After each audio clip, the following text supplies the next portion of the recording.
एक बार हस्तिनापुर के महाराज प्रतीप गंगा के किनारे तपस्या कर रहे थे। उनके रूप सौंदर्य से मोहित होकर गंगा उनकी जांघ पर आकर बैठ गईं।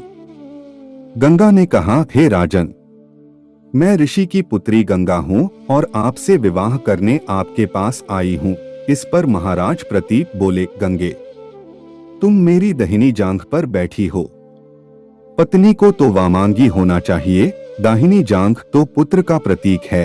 आठ मैं तुम्हें अपनी पुत्रवधू के रूप में स्वीकार करता हूँ। यह सुनकर गंगा वहां से चली गईं। अब महाराज प्रतीप ने पुत्र प्राप्ति के लिए घोर तप करना आरंभ कर दिया। उनके तप के फलस्वरूप उन्हें पुत्र की प्राप्ति हुई, जिसका नाम उन्होंने शांतनु रखा।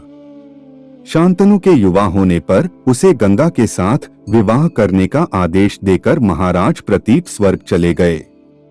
पिता के आदेश का पालन करने के लिए शांतनु ने गंगा के पास जाकर उनसे विवाह करने के लिए निवेदन किया।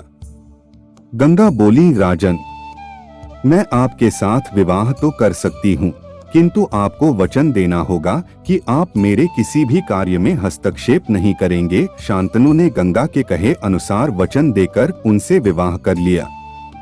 गंगा के गर्भ से महाराज शांतनु के 8 पुत्र हुए, जिनमें से 7 को गंगा ने गंगा नदी में ले जाकर बहा दिया और अपने दिए हुए वचन में बंधे होने के कारण महाराज शांतनु कुछ बोल न सके। जब गंगा का 8वां पुत्र हुआ और वह उसे भी नदी में बहाने के लिए ले जाने लगी तो राजा शांतनु से रह न गया और वे बोले, गंगे, तुमने मेरे 7 पुत्रों को नदी में बह दिया, किंतु अपनी प्रतिज्ञा के अनुसार मैंने कुछ नहीं कहा। अब तुम मेरे इस 8वें पुत्र को भी बहाने जा रही हो। मैं तुमसे प्रार्थना करता हूँ कि कृपा करके इसे नदी में मत बहा। महाराज शांतनु की बात सुनकर गंगा ने कहा, राजन, आपने अपनी प्रतिज्ञा भंग कर दी है, इसलिए अब आपके पास नहीं रह सकती। इतना कहकर गंगा अपने पुत्र के साथ अंतर्ध्यान हो गई। तत्पश्चात महाराज शांतनु ने 36 वर्ष ब्रह्मचर्य व्रत धारण करके व्यतीत कर दिए। फिर एक दिन उन्होंने गंगा के किनारे जाकर गंगा से कहा, गंगे, आज मेरी इच्छा उस बालक को देखने की हो रही है जिसे तुम अपने साथ ले गई थी। गंगा एक सुंदर स्त्री के रूप में उस बालक के साथ प्रकट हो गई और बोली, राजन, यह आपका पुत्र है तथा इसका नाम देवव्रत है, इसे ग्रहण करो। यह पराक्रमी होने के साथ विद्वान भी होगा। अस्त्र विद्या में यह परशुराम के समान होगा। महाराज शांतनु अपने पुत्र देवव्रत को पाकर अत्यंत प्रसन्न हुए और उसे अपने साथ हस्तिनापुर लाकर युवराज घोषित कर दिया।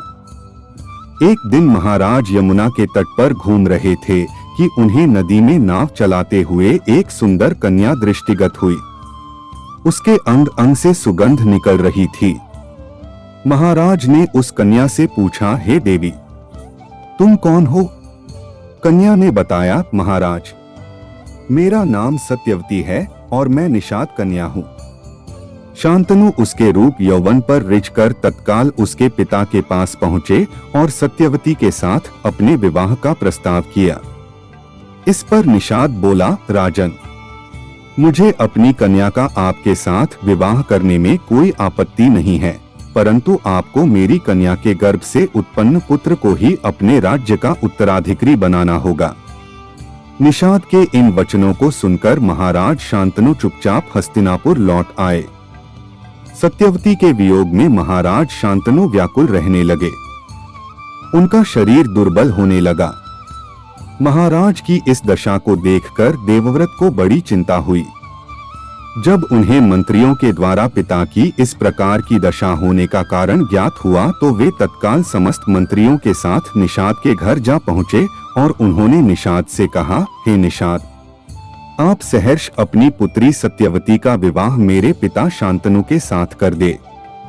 मैं आपको वचन देता हूँ कि आपकी पुत्री के गर्भ से जो भी बालक जन्म लेगा वही राज्य के उत्तराधिकारी होगा।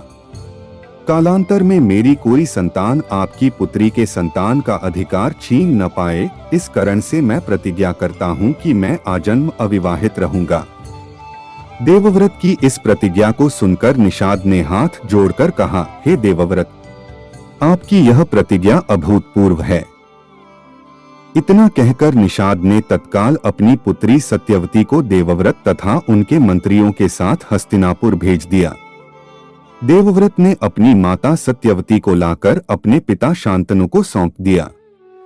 पिता ने प्रसन्न होकर पुत्र से कहा, वत्स, तूने पितृभक्ति के वशीभूत होकर ऐसी प्रतिज्ञा की है जैसे कि आज तक किसी ने की है, नहीं भविष्य में करेगा।